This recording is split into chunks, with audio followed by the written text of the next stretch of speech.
Good day sa inyo. Ako si Isaac at eto ang motor ko.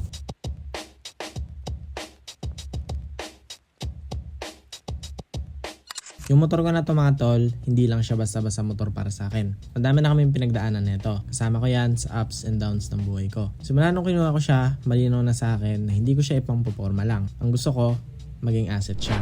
Kaya pinasok ko yung pagiging delivery rider. Umabot ako ng 1 taon at kalahati. Lahat ng pagod at biyahe magkasama kami. Nung nagbebenta kami ng cakes at pagkain ng girlfriend ko, ito rin yung gamit ko. Nung nagbebenta ako ng pyesa sa motor, ito pa rin yung gamit-gamit ko.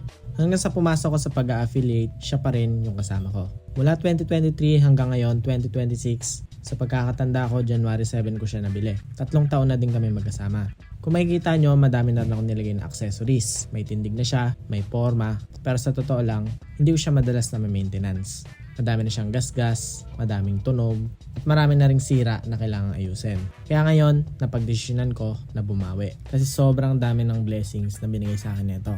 Ang mission ko, ayusin lahat ng sira sa low budget na paraan. Kaya samahan nyo ako at panoorin kung paano ko babawi sa motor na nagdala sa akin kung nasaan ako ngayon.